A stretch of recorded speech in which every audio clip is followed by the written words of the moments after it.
सर्वभावान्तरचिदे सर्वभावान्तरचिदे सर्वभावान्तरचिदे।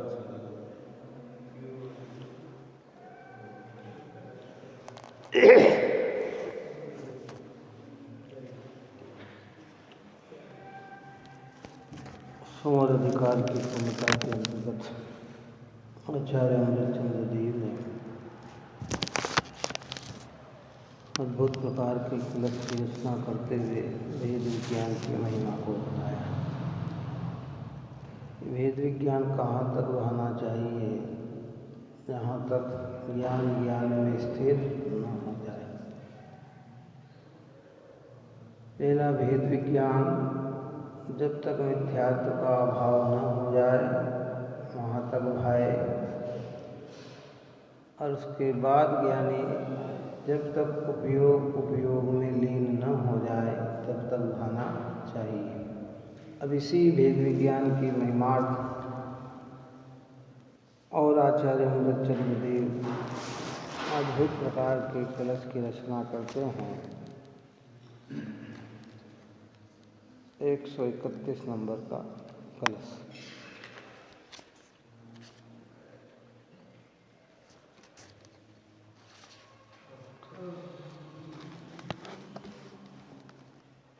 अब तक जो भी होवे से दया आगे होंगे, महिमा जानो एकमात्र सब वेद ज्ञान की।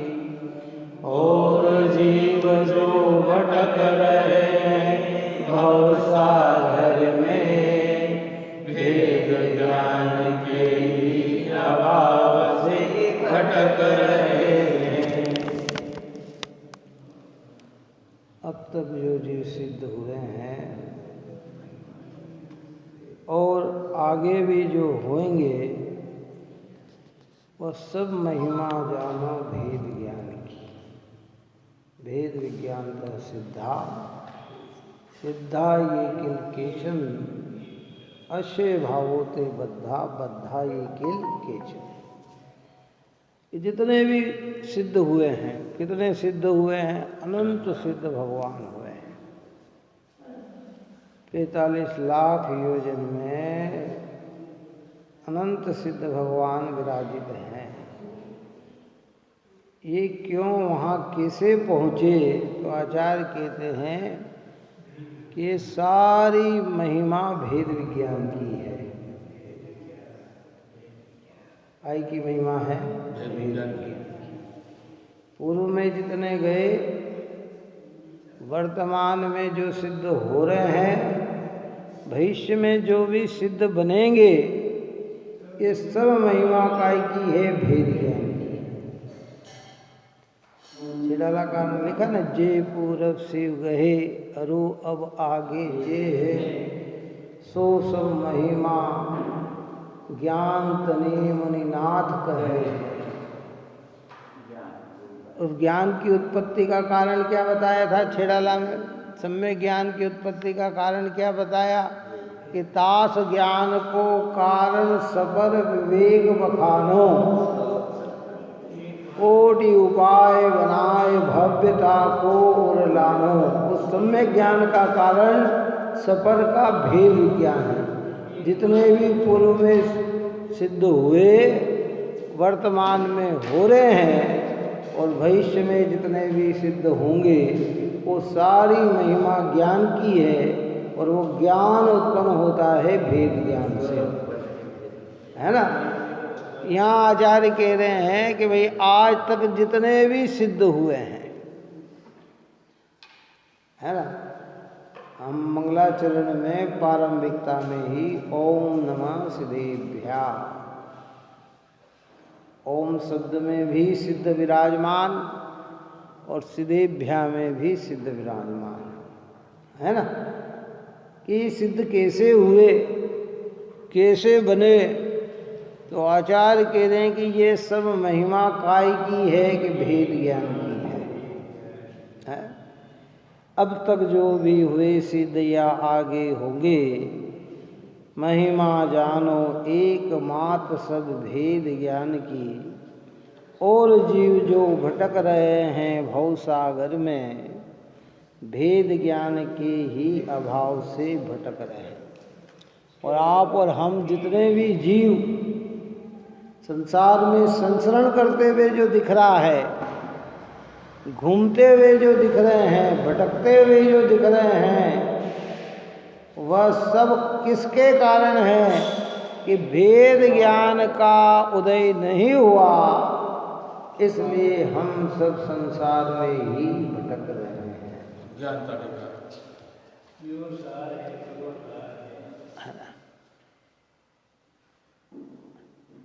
ये भेद ज्ञान के अभाव में भटक रहे हैं। भेद ज्ञान से जीव, भेद यानी भिन्नता, ज्ञान यानी भिन्नता को जानना, है ना। ये जैन धर्म ही एक ऐसा है जो प्रत्येक वस्तु की स्वतंत्रता की घोषणा करता है, प्रत्येक वस्तु की स्वतंत्र सत्ता बताता है, जड़ चेतन को भिन्न बताता है। अन्य मत में तो एक अद्वैत ब्रह्म और अद्वैत, वहाँ भिन्नता है ही नहीं, एक के ही अंश सब है, उसी में उत्पन्न होते हैं, उसी में समाते हैं। बात आई समझ में नहीं है। वहाँ ये नहीं है, यहाँ कह रहे हैं कि प्रत्येक वस्तु भिन्न भिन्न है। वो भिन्नता का भान होना और अपनी चीज अपनी लग जाना, यहीं से मोक्ष मार्ग की शुरुआत होती है और यही जीव आगे जाकर सिद्धालय में बसता है।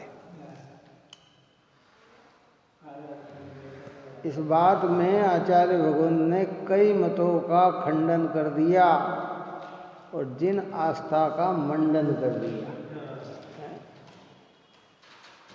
कहाँ समझ पाता है ये जीव, ये तो बस प्राप्त पर्याय में तन्मय है, इसे तो बस सभी अपने लगते हैं, अपने ही भासते हैं। इसे ये विचार ही नहीं बनता कि मेरा चैतन्य स्वरूप आत्मा शरीर इंद्रिय मन वाणी कर्म नो कर्म पुण्य पाप के भाव से भी भिन्न है। इसलिए कहा कि कहाँ तक भाना, जहाँ तक हमारी चीज हमें न मिल जाए। क्यों, है ना।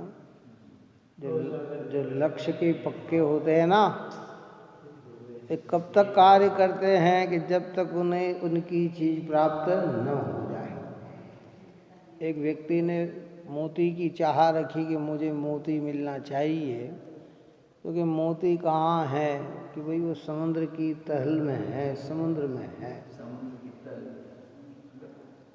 उसने लक्ष्य बनाया कि मुझे मोती प्राप्त करना है, और मोती प्राप्त करने के लिए अनेक समुद्र में अनेक जलचर जीव हैं, उनसे भी मुझे, और रोज समुद्र में जाता, डुबकी लगाता, गहराई तक जाता, फिर आ जाता, जाता फिर आ जाता, लेकिन उसे प्राप्त करने की ललक थी, तो एक दिन मोती को भी उसने प्राप्त कर लिया। ऐसे कहते हैं हमें सिद्ध बनने की ललक होना चाहिए, भगवान बनने की ललक होना चाहिए, स्वतंत्र सत्ता की अनुभव करने की ललक होना चाहिए। जब भेद ज्ञान की पारंगता होगी तो एक दिन निश्चित रूप से शुद्धात्म तत्व हमारी अनुभूति का विषय होगा। लेकिन हमारा लक्ष्य ही नहीं है। क्यों? पहले कहा था ना कि लक्ष्य ही नहीं तो रफ्तार बढ़ाने से क्या होगा। क्यों? गाड़ी में बैठ गए और 140 की स्पीड से 150 की स्पीड से जा रहे हैं, लेकिन कहाँ जाना है ये हमें पता नहीं है, तो हम कितनी ही स्पीड से चला लें गंतव्य पे पहुंच पाएंगे नहीं। और लक्ष्य पक्का निर्धारित हो गया और धीरे भी चलेंगे तो कहाँ पहुँचेंगे कि वहाँ पहुँच जाए।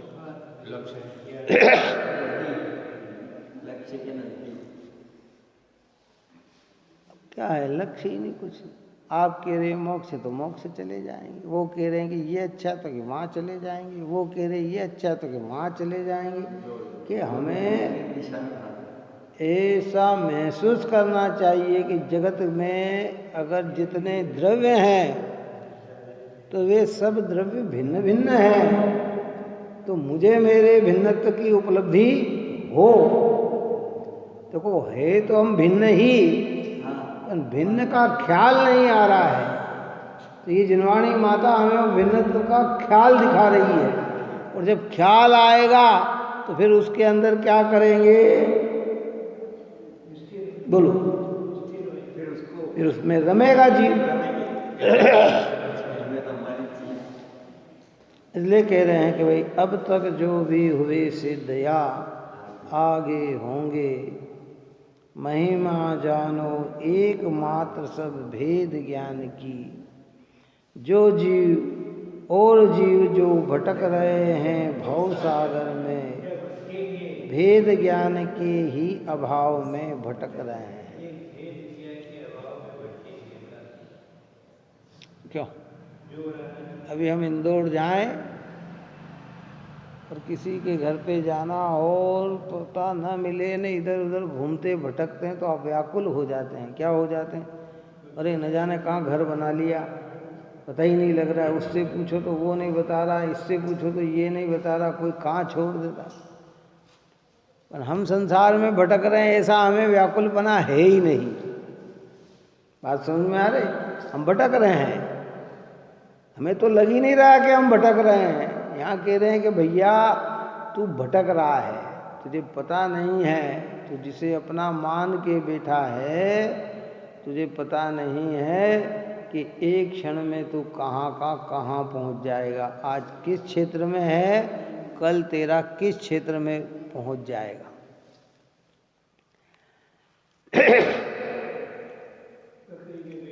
आज मनुष्य जीवन में जीवन है, कल मनुष्यता भी हाथ रहे कि न रहे कोई पता नहीं।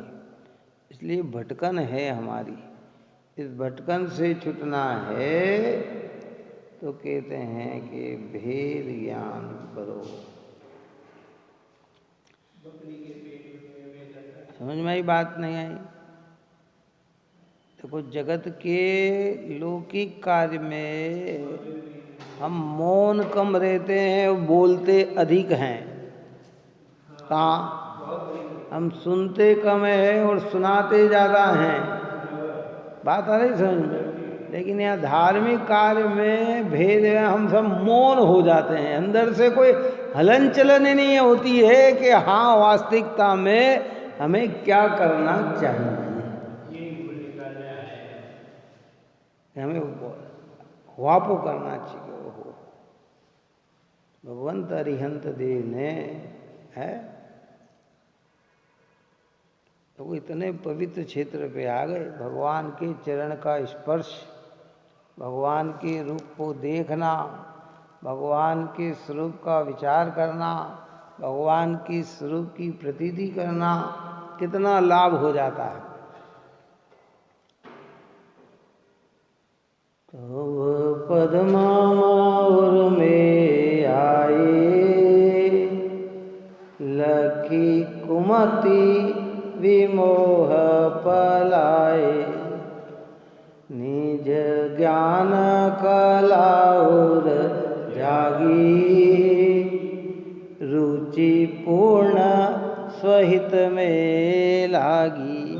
हे भगवान, आपके चरण मेरे उर में आए। चरण का मतलब क्या? भगवान के चरण मेरे उर में, उर यानी हृदय। उर का मतलब क्या होता है? हृदय। तव चरणन मम उर आए, लखी कुमति विमोह पलाए। आपके चरण मेरे उर में आए। चरण यानी क्या? आपका स्वरूप, जो वीतराग सर्वज्ञ रूप है, जो पूर्ण आनंद रूप है, ऐसा स्वरूप मेरे हृदय में बसा, तो उसे देखकर लखी यानी देखकर कुमति विमोह पलाए। ये कुमति खोटी मति, अन्य में धर्म ढूंढना, अन्य में देवपना ढूंढना, गुरुपना ढूंढना, ये सब कुमति।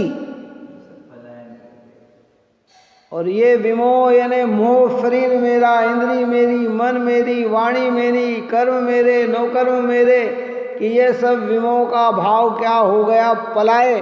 पलाए का मतलब भाग गए, पलायन कर गए। कहते हैं ना साहब, वहां से पलायन कर गए, यानी वहां से छोड़कर चले गए।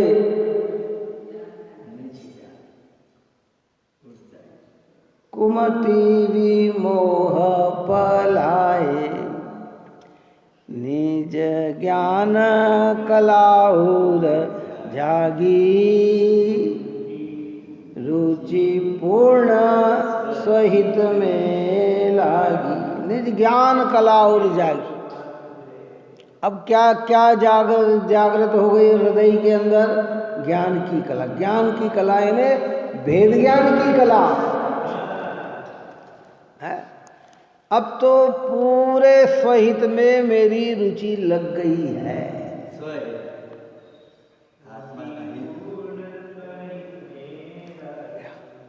मेरा हित भेद ज्ञान में है। इस संसार में जितने भी जीव आप और हम दिख रहे हैं, ये सब भेद ज्ञान के अभाव में दिख रहे हैं। जितने भी सिद्धालय में जाके बस गए हैं, वह सब भेद ज्ञान के सद्भाव में बस गए।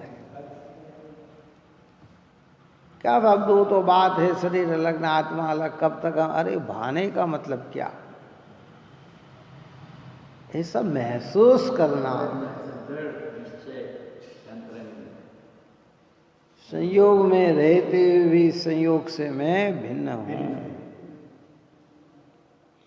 इंद्रिया में रहते हुए भी मैं इंद्रियों से भिन्न हूँ।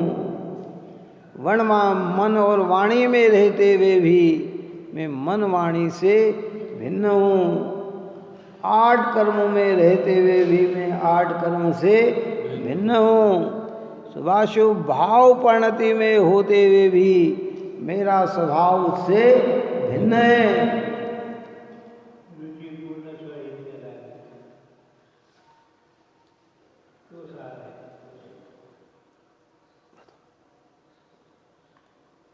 अरे जाओ, जल्दी जल्दी मंदिर आए और जल्दी जल्दी मंदिर जाना, एकदम पाँव में किसी दूसरे की चप्पल पहन ली, क्यों? और जैसे अरे एकदम झटका लगता है। क्या लगता है? अरे ये तो मेरी नहीं है, क्यों? फिर क्या होता है? भाव तत्काल क्या होता है? अरे देखिए उसकी लौटाओ, ये मेरी नहीं, गलत है। ऐसे हमें झटके लगना चाहिए। अरे ये सब मेरे नहीं, मैं इन्हें अपना मान रहा हूं, मुझे ये अपने भास रहे हैं, यही मुझे रूप लग रहे हैं। अरे भगवंत ने तो मुझे क्या कहा कि तू तो एक उपयोग स्वरूप है। हमें लग रहा है ये मेरा, ये मैं बोल रहा हूँ, मैं कर रहा हूँ, मैं आ रहा हूँ, मैं जा रहा हूँ, ये मेरा, ये मेरा, ये मेरा, ये मेरा, ये मेरा। जिनवाणी माता कह रही कि तुम भेद ज्ञान की प्रक्रिया अपनाओ।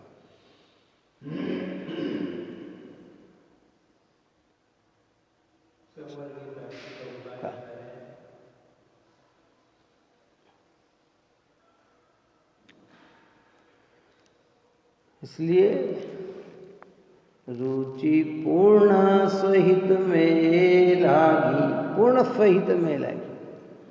रुचि लगी हित में आत्मा के सत संग में, अब मन लगा मन में हुई अब भावना, प्रभु भक्ति में जाऊं रंगा। काय में रंगना?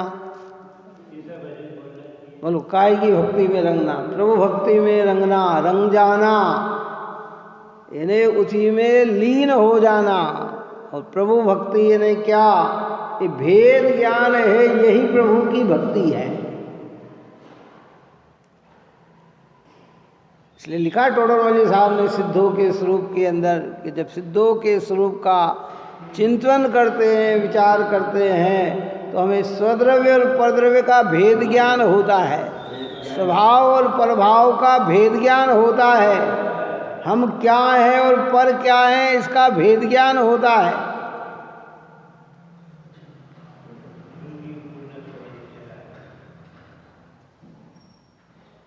सत्संग में अब मन लगा, अब बार बार बार बार बार बार बार बार बार बार अरे मैं उपयोग स्वरूप, मैं उपयोग स्वरूप, मैं उपयोग स्वरूप। उसकी महिमार्थ 1000 वर्ष पहले आचार्य अमृतचंद्र देव ने एक अद्भुत कलश की रचना रची, आनंददायक कलश की रचना रची, मार्ग समझा दिया कि स्वप्न में भी तुम्हें दूसरा मार्ग न दिखे, क्योंकि सिद्ध बनने के 1000 मार्ग नहीं है, सिद्ध बनने का मार्ग एक ही है और वो भेद ज्ञान है।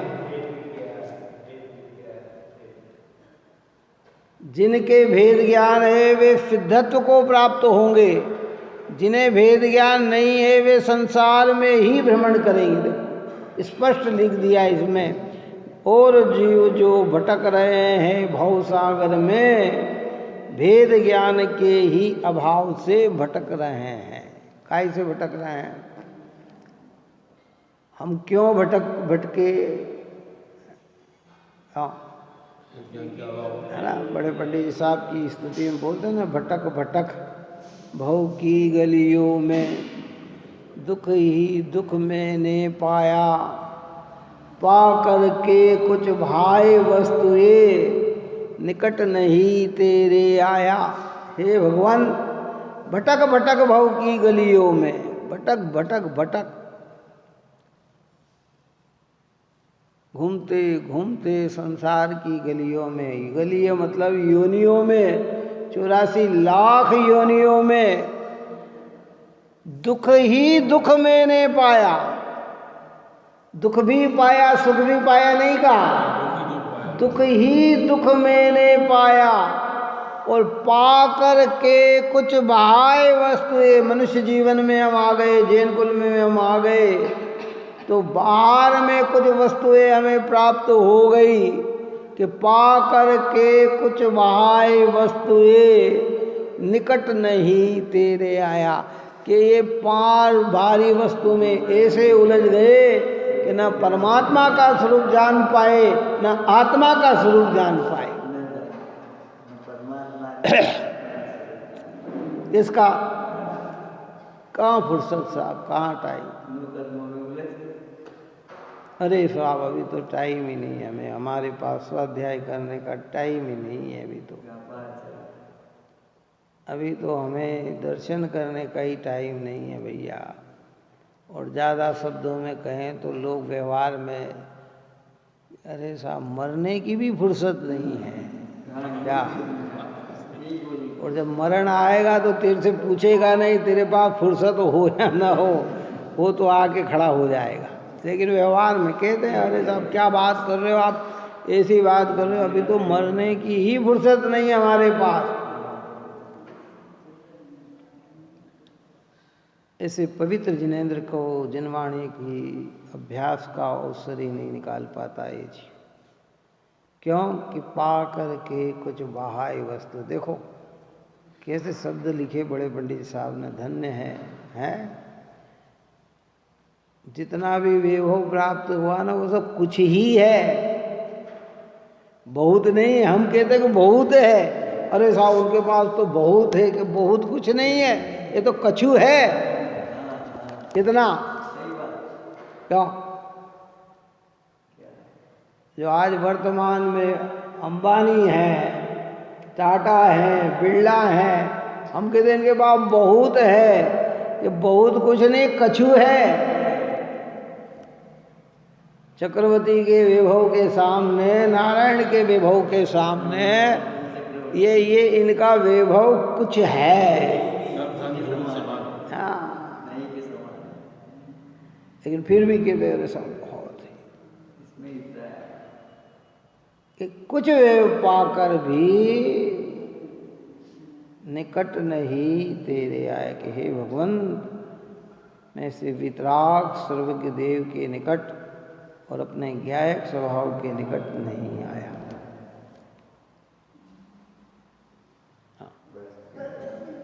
यहाँ कह रहे हैं कि सब पाकर हम भेद ज्ञान के निकट नहीं आए।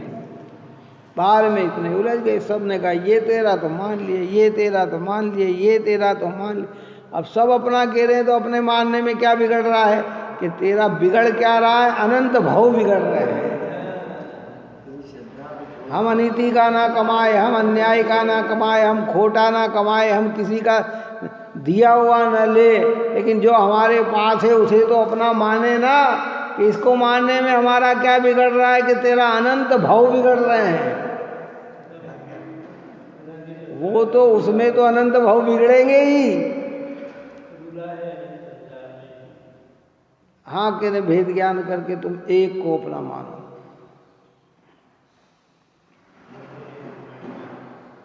आनंद से अमृत से भरी हुई है अमृत चंद्र आचार्य भगवंत की वाणी। भाई देखो लगता नहीं है भगवान की वाणी का अगर हमें महत्व भी आता है ना, क्यों जिनवाणी का महत्व भी आता है तो जब तक सुनते हैं तब तक आते हैं। रत्नकर्ण श्रावकाचार्य में अनेक प्रकार के श्रोता बताए, कितना उसमें एक श्रोता बताया मिट्टी जैसा, कि मिट्टी में पानी डालते हैं ना तो गीली मिट्टी देती है, तो उसे जैसा करो वैसा बन जाती है, और जब वो पानी सूख जाता है तो फिर कड़क पड़ जाती है। बात समझ में आई नहीं? तो यहाँ सुनते हैं तब तो हमें बिल्कुल ऐसा ही लगता है कि हाँ, लेकिन ये पानी जैसे ही सूखा जिन वचनों का, ये जिनेंद्र भगवान की मुद्रा का, ये निर्ग्रंथ जिनवाणी का, गुरुओं का, कि हम फिर वैसे ही कड़क भुट्टे हो जाते हैं बिल्कुल। बात अभी समझ में नहीं आ रही। इसलिए कहते बार बार अपनी वस्तु प्राप्त नहीं हो रही है ना, तो बार बार जिनवाणी और जिनेंद्र के निकट आओ। अगर अपनी चीज हमें उपलब्ध नहीं हुई है तो बार बार यहाँ आना, क्योंकि इनकी निकटता हमें बार बार अपने स्वरूप को उन्नति कराएगी। बार बार इनके देखना, भगवान की जिन मुद्रा देखना, एक एक अंग निहारना, इनके गुणों का चिंतन करना, इनके स्वरूप को ध्याना, जिन वचन सुनना।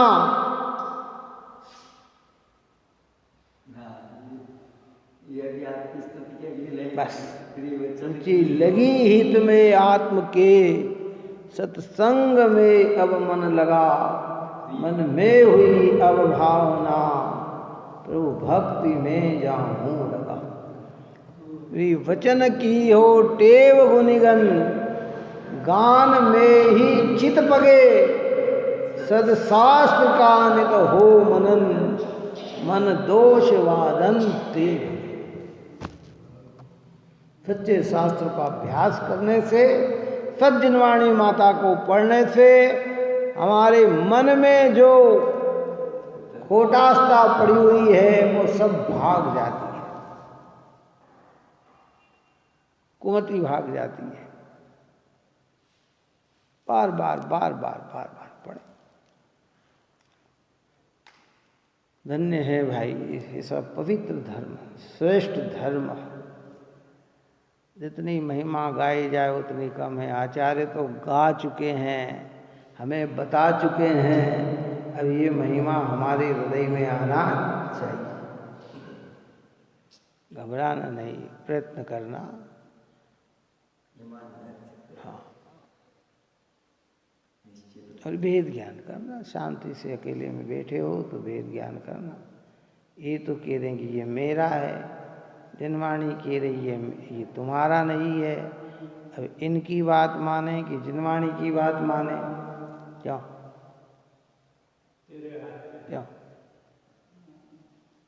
सारा जगत कहता है ये तुम्हारा है, जिनवाणी कहती है कि एक परमाणु भी तुम्हारा नहीं है। तो जिनवाणी की बात का विश्वास करें कि जगत की बात का विश्वास करें? बोलो। जगत की बात का विश्वास लोक व्यवहार हो सकता है, पर जिनवाणी माता की विश्वास पारमार्थिक है। ये समय के साथ का विश्वास है और ये त्रिकाल विश्वास है। कौन सा? जिसे अपनी कहते हैं ना, वो क्षण मात्र में बदल जाती है। कितनी देर लगती है? एक क्षण में ही बदल जाती है। कहा था ना कि देश के प्रधानमंत्री 5 साल के लिए बने, लेकिन 13 दिन में ही सरकार गिर गई। क्यों? कितना समय लगता है? आदमी को मिलेगा नहीं, क्या पता भाई। क्षण क्षण बदलती हुई वस्तु है। इसलिए भेद ज्ञान को, भेद ज्ञान में अभी भिन्न भिन्न वस्तुओं में भिन्न भिन्नता का भेद ज्ञान किया। अब यहाँ कहते भेद ज्ञान में अपने को मुख्य करो। किसको? दूर दूर में तो भेद ज्ञान कर लिया, ये उनका है, ये इनका है, ये इनका है, ये इनका नहीं है भाई, ये वो उनका नहीं है भाई। कह रहे यहाँ कह रहे कि वो तो पराया पराया में भेद विज्ञान अनंत बार कर लिया। अब भेद ज्ञान में कौन होना चाहिए? मेरा स्वद्रव्य मेरा, ज्ञान चैतन्य मात्र वस्तु मेरी, बाकी सब पर। अब उसमें पर में क्या क्या आ गए तो इतना क्रम बन जाता है। संयोग, मकान, दुकान, खेत खलियान, बाग बगीचे, वस्त्र आभूषण, और फिर चले तो शरीर, इंद्रिया, मन, वाणी, कर्म और शुभाशुभ भाव, ये सब पर। और मेरा चेतन आत्मा स्व।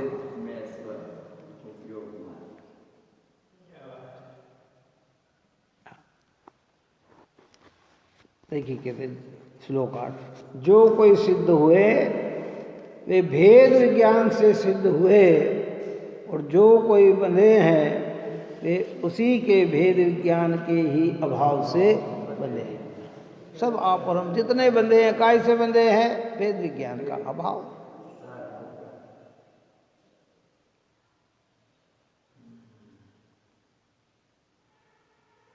बंध रहे हैं, क्या करें? धीरे धीरे धीरे धीरे धीरे अंदर में एक चेतना में एक लो जगना चाहिए, जिसका नाम है ज्ञान, जागृत। ये सब मैं नहीं और ये सब मेरे नहीं। ने कहा ना, अभी परसों पहले रोज कहा था कि बड़े पंडित जी ने कहा कि भाई जो जावे सो मेरा नहीं, मेरा सो जावे नहीं, बिछड़े मिले वो मेरा नहीं, जो मुझसे कभी बिछड़े नहीं और मुझ में कोई मिले नहीं, वही मेरा है।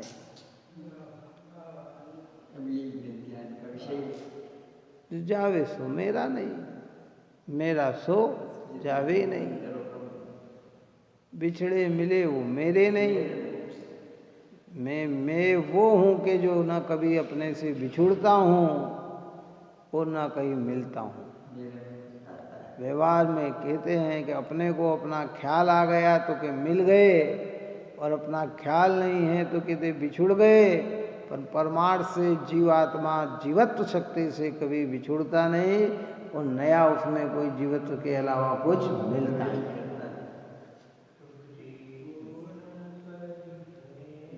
हरी बात समझ नहीं है, धीरे समझिए। देखो बात तो ऐसी है, शब्द का होता लीजिए, शब्द के हाथ न पैर। एक शब्द करे औषधि और एक शब्द करे घाव है। शब्द शब्द का होता लीजिए, शब्द का कारण पकड़ना चाहिए, कारण पकड़ना चाहिए। क्या क्या कहना चाहते हैं, क्या बोलना चाहते हैं, क्या जिनवाणी हमें समझाना चाहती है।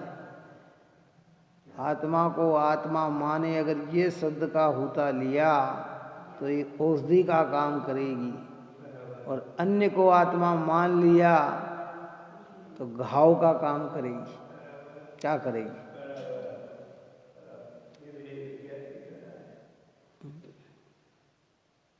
सोचो। भावार्थ में कहते हैं अनादिकाल से लेकर जब तक जीव को भेद विज्ञान नहीं हो तब तक वह कर्म से बनता ही रहता है, संसार में परिभ्रमण ही करता रहता है। जिस जीव को भेद विज्ञान होता है वह कर्मों से छूट जाता है, मोक्ष को प्राप्त कर ही लेता है। इसलिए कर्मबंध का संसार का मूल भेद विज्ञान का अभाव ही है, और मोक्ष का प्रथम कारण भेद विज्ञान ही है। भेद विज्ञान के बिना कोई सिद्धि को प्राप्त नहीं कर सकता। अब इसमें कहीं भी संशय करने की जरूरत नहीं है।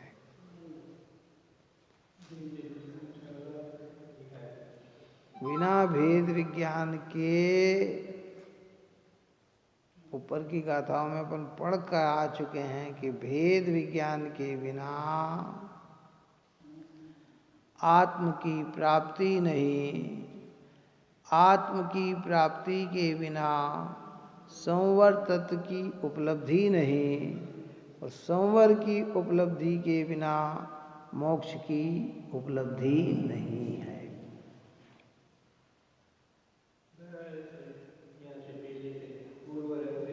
धीरे धीरे धीरे धीरे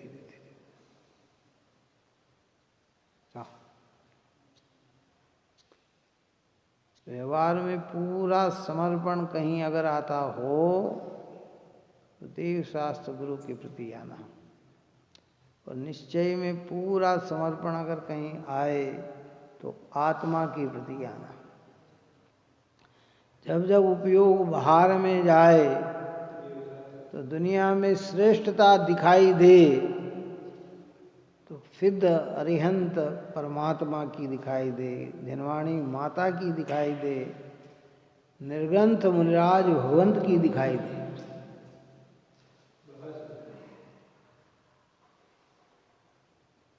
है ना? कहते हैं जिनवाणी इतनी पवित्र, पहले भी कहा था कि जिनवाणी भेजती है या गुरु भेजते हैं भगवंतों के पास, और भगवंत भेजते हैं हमें अपने पास। कहाँ भेजते हैं? पहले ये तो जाओ भी भगवान की आराधना, भगवान कह रहे हैं कि अब तुम में ही देखो भाई, जाओ।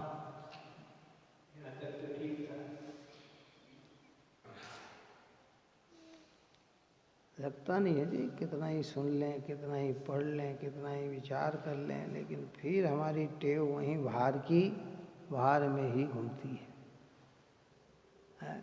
ऐसा लगता है कि नहीं बाहर की चीज़ों के बिना मैं अधूरा हूँ, ये नहीं होगा तो मैं अधूरा हूँ, ये न मिलेगा तो मैं अधूरा हूँ। क्या है ना? लेकिन जब इधर से विचार करता है तो क्या दे आत्म तत्व की प्राप्ति के लिए भेद ज्ञान की ही आवश्यकता है। इसलिए मोक्ष का प्रथम कारण भेद विज्ञान ही है। भी ये नहीं कहा, भी कहा जाता तो और दूसरा कारण भी ढूंढ सकते थे, लेकिन जब ही का प्रयोग किया गया तो अब इसमें दूसरा कारण कुछ भी नहीं है। क्यों? बात आई थी सब कि सब हमें इंदौर जाना है तो हम कहते हैं कि उज्जैन होकर भी रास्ता है, तो इसका अर्थ क्या निकलता है? कि और भी रास्ते हैं। और जब ये कहा जाए कि ये एक ही रास्ता है, यही रास्ता है, तो फिर इसका मतलब क्या हो गया कि दूसरा रास्ता नहीं है। ऐसे कह रहे हैं कि भेद ज्ञान का, मोक्ष का एक ही रास्ता है, वो है भेद विज्ञान ही है। अब इसी भेद विज्ञान में व्रतपना आता है, इसी भेद विज्ञान में समिति आती है, इसी भेद विज्ञान में मुनि दशा आती है, इसी भेद विज्ञान में श्रेणी चढ़ी जाती है।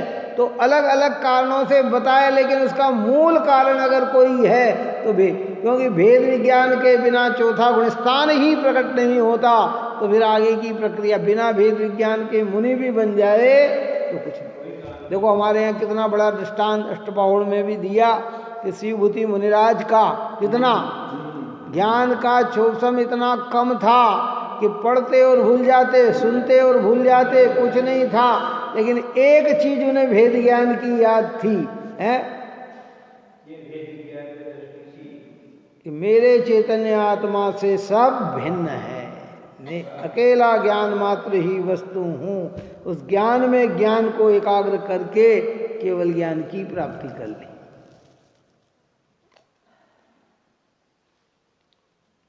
और अभव्य सेन मुनिराज 11 अंग 9 पूर्व के पाठी का भी दृष्टांत आता है। इतने शास्त्रों का पाठ, शाब्दिक भेद विज्ञान था, क्षोभसम कितना था कि एक बार पढ़े और सुना दे, है?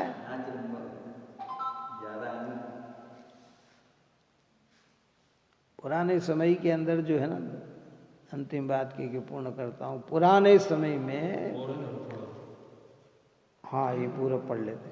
पुराने समय के अंदर जो होता था ना, तो शास्त्रों का, शास्त्र तो छपते और लिखते कम थे, लेकिन गुरु की निकटता में धारणा ज्ञान में ही ज्ञान का अभ्यास बढ़ जाता था, काय का बढ़ जाता था। बात आ रही, समझ में नहीं आ रही है? अभी तो अपने जैसे शास्त्र पढ़ते हैं गाथा, उस समय जब तीर्थंकर केवली, श्रुत केवली का समागम होता ना, तो ग्रंथ तो कम लिखे जाते थे, क्या समझ में आया क्यों है? लेकिन गुरु की निकटता में गुरु पढ़ाते। मालूम आपको, आज से 150 साल पहले लिखित परीक्षा कम होती थी और मौखिक में ही पढ़ाया जाता था। क्या पढ़ाया जाता था? सब चौथी 5वीं तक लिखित परीक्षा नहीं थी, ऐसे ही पढ़ा, मौखिक परीक्षा लेते और मौखिक में ही सुनाया जाता और मौखिक में ही होता। मार मार के पहाड़े याद करा दिए जाते थे, ये याद करा दिए जाते थे, हैं, और वो सीख जाता था, है?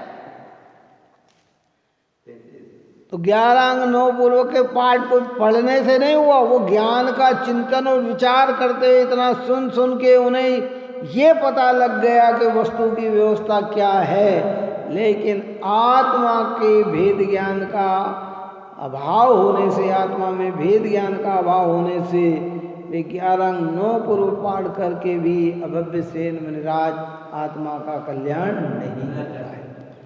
और शिवभूति मुनिराज का इतना क्षोभसम कम था कि बार बार सुनाए और भूल जाए, बार बार बताएं और भूल जाए, बार बार विचार करे और भूल जाए, तो भी अंतरंग की ललक ने उन्हें केवल ज्ञान की प्राप्ति करा दी। यहाँ ऐसा भी समझना चाहिए कि देखो, बहुत बढ़िया बात की गई, विज्ञान द्वैतवादी बोध और वेदांती जो कि वस्तु को अद्वैत कहते हैं और अद्वैत के अनुभव से ही सिद्धि कहते हैं, उनका भेद विज्ञान से ही सिद्ध कहने से निषेध हो गया।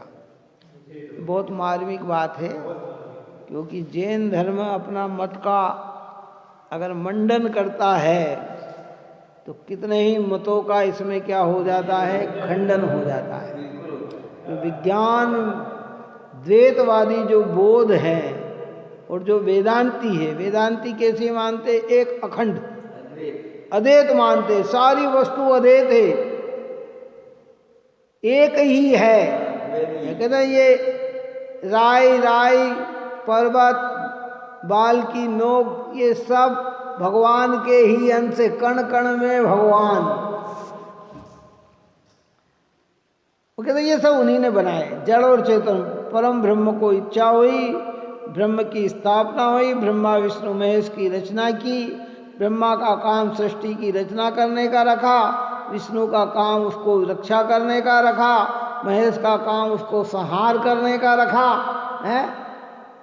जीव भगवान की इच्छा के बिना जन्मता नहीं और भगवान में जाके समा जाता है, तो वो अद्वैत मानते हैं। यहाँ कहते हैं कि अद्वैत नहीं, क्योंकि अद्वैत हो तो फिर अलग अलग वस्तु नहीं होती है। क्यों?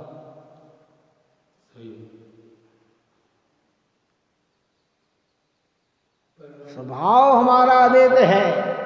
अद्वैत का मतलब है इसमें द्वैत पना नहीं। ऊपर कलश निकल चुके हैं अपने अमृत चंद्राचार्य देव के। स्वभाव से हम कैसे हैं? हाँ, अद्वैत का मतलब अपने से ही अभिन्न है, पर की बात नहीं। पर से तो हम भिन्न ही हैं।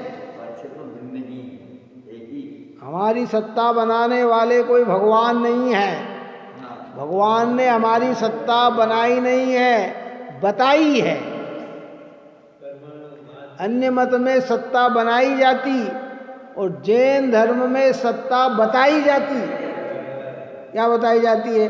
कि तुम भी एक अस्तित्व जीव तत्व हो, तुम्हारा अस्तित्व स्वतंत्र है।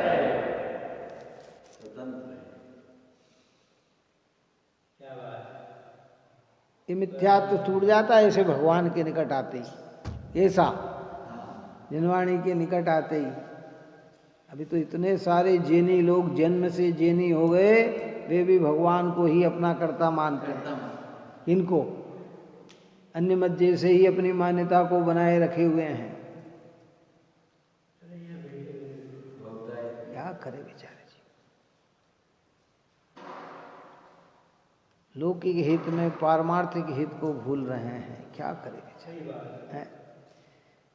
क्योंकि वस्तु स्वरूप सर्वथा अद्वैत न होने पर भी जो सर्वथा अद्वैत मानता है उसके किसी भी प्रकार से भेद विज्ञान कहा ही नहीं जा सकता। जहाँ द्वैत दो वस्तु ही नहीं मानते, वहाँ भेद विज्ञान कैसा? जब दो ही वस्तु नहीं है तो भेद विज्ञान कैसा? एक प्रश्नवाची चिन्ह। यदि जीव और अजीव दो वस्तु मानी जाए तो उसका संयोग माना जाए, तभी भेद विज्ञान हो सकता है और सिद्धि हो सकती है। इसलिए शादवादियों को ही सब कुछ निर्बाधतया सिद्ध होता है, शादवादियों को ही।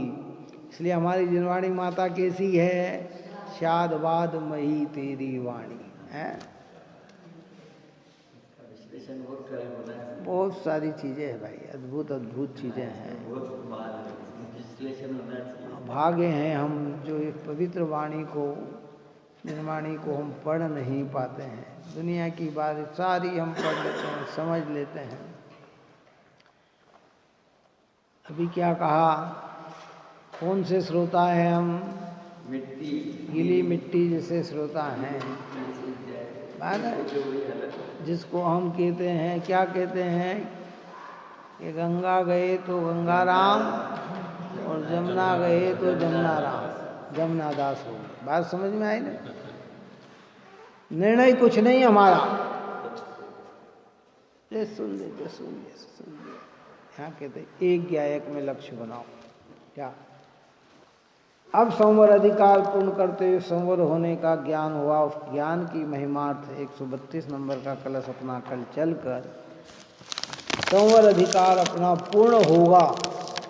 कितने अधिकार हो गए? पहला अधिकार हुआ जीवाजीव अधिकार, जो एक गाथा से लेकर 68 गाथा तक। जीवाजीव अधिकार में दो भेद, एक पूर्वंग और एक जीवाजीव अधिकार। 38वीं गाथा तक जीवाजीव अधिकार चला। 39 से लेकर 68 तक पूर्वांग चला, 1 से लेकर 38 तक, और उसके बाद फिर चला जीवाजीव अधिकार। फिर 69वीं गाथा से लेकर 144 गाथा तक क्या चला? कर्ता कर्म अधिकार। फिर 145 से लेकर 163 गाथा तक क्या चला? ये पुण्य पाप अधिकार। फिर आश्रव अधिकार है ना, और उसके बाद फिर ये अपना चल रहा है संवर अधिकार भी पूर्ण होकर। अब 3 अधिकार और बचते हैं, निर्जरा अधिकार, 4 अधिकार, निर्जरा अधिकार, बंध अधिकार, मोक्ष अधिकार और सर्वशुद्ध ज्ञान अधिकार। ये 4 अधिकार अपने अभी और बचे हैं। अभी 193 गाथाएँ अपनी हो गई। कितनी हो गई? 92 की 93 है, 92 है ना, 192 हो गई। अब 415 में से 192 गाथा घट गई तो 223 गाथा बची। कितनी बची? 230। और 277 कलश में से 131 कलश चले गए तो 146 कलश और बचे। कितना? आधा के निकट आ गए हैं। कितना है? हाँ, बस 50% हो जाएगा। निर्जरा अधिकार होगी तो 50% हो जाएगा अपना है। तो कहने का मतलब यहाँ ये है कि सारी चीज़ें तो बनी रहेगी। ऐसे पवित्र जिनेंद्र भगवान, जिनवाणी माता, निर्ग्रंथ मुनिराज भगवंत की निकटता में रहकर हम भेद ज्ञान की कला सीखें और अपने परिणाम को निर्मल बनाएं। यही मंगल भाव। सहजानंदे शुद्ध स्वरूपी अविनाशी आत्मस्वरूप। सहजानंदे शुद्ध स्वरूपी अविनाशी आत्मस्वरूप। सहजानंदे शुद्ध स्वरूपी अविनाशी आत्मस्वरूप।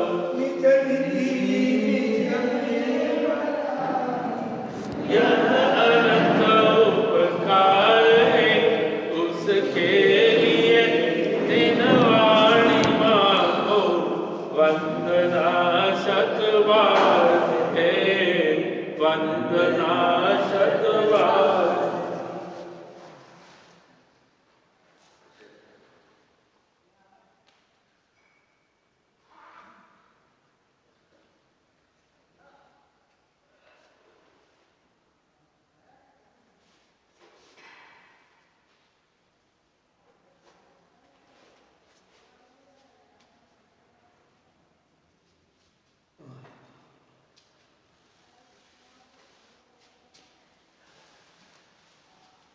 रावण के ज्ञान से सूझे